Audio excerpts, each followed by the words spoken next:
Halo semuanya, perkenalkan saya Joy Grace Bestari Simamora. Saya dari Prodi Pendidikan Bahasa dan Sastra Indonesia dari kelas B.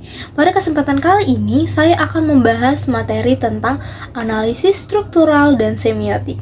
Yuk langsung aja kita bahas. Analisis struktural dan semiotik merupakan dua pendekatan penting dalam kajian sastra dan linguistik yang berkembang pada abad ke-20. Kedua metode ini menawarkan cara pandang baru dalam memahami dan menginterpretasi teks serta fenomena budaya. Sementara itu, semiotik atau semiologi yang dikembangkan oleh Charles Sanders Peirce dan Roland Barthes mempelajari sistem tanda secara lebih luas. Semiotik tidak hanya terbatas pada teks sastra, tetapi juga mencangkup berbagai fenomena budaya, seperti film, iklan, hingga mode pakaian. Pendekatan ini mengkaji bagaimana makna diproduksi dan dikomunikasikan melalui tanda-tanda.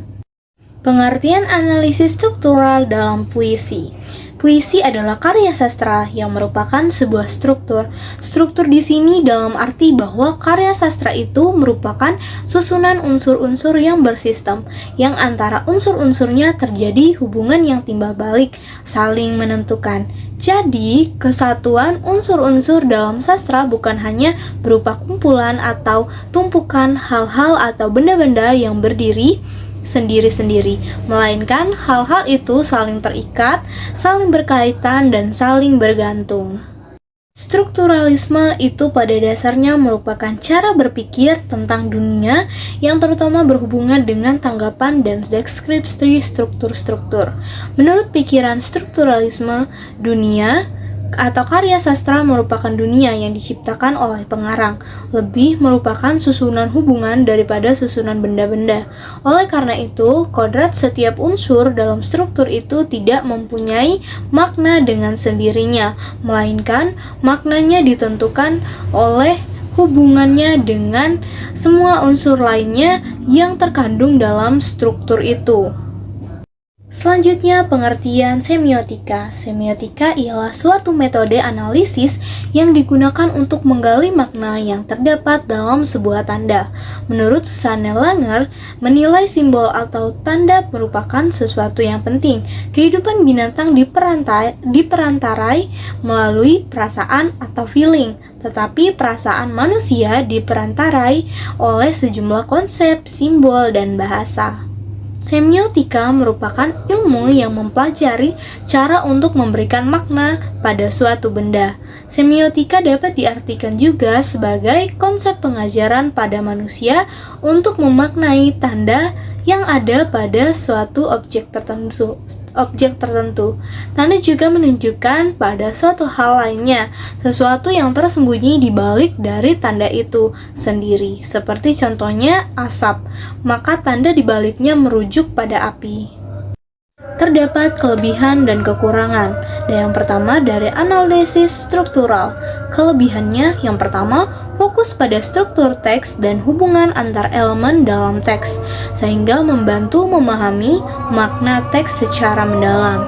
Yang kedua, bersifat objektif karena berfokus pada unsur-unsur intrinsik teks, bukan interpretasi subjektif.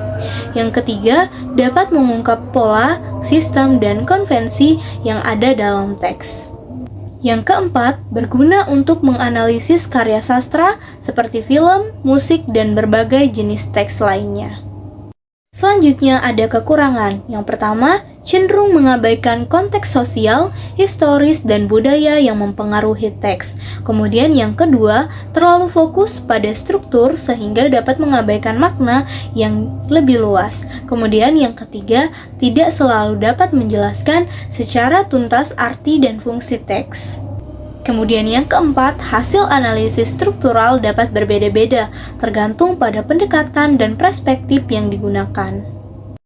Selanjutnya yang kedua, analisis semiotik. Kelebihannya yang pertama dapat memperhatikan konteks sosial, budaya, dan historis yang mempengaruhi makna teks. Kemudian yang kedua, dapat mengungkap makna tersembunyi seperti simbolik dan konotatif di dalam teks. Kemudian yang ketiga, bersifat interdisipliner karena dapat diterapkan dalam berbagai bidang seperti komunikasi, budaya, dan sastra.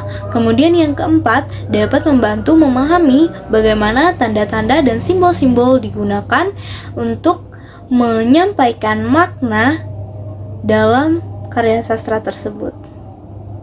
Kurangannya, yang pertama lebih subjektif karena bergantung pada interpretasi peneliti. Kemudian, yang kedua, hasil analisis semiotik dapat bervariasi, tergantung pada latar belakang dan perspektif peneliti. Kemudian, yang ketiga, membutuhkan pemahaman yang mendalam tentang teori dan konsep semiotika. Dan yang terakhir, dapat mengabaikan aspek struktur dan elemen intrinsik teks.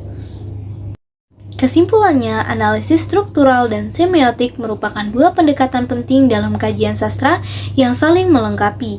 Pendekatan struktural fokus pada hubungan antara elemen dalam teks, sedangkan semiotik lebih menekankan pada makna yang dihasilkan melalui sistem tanda.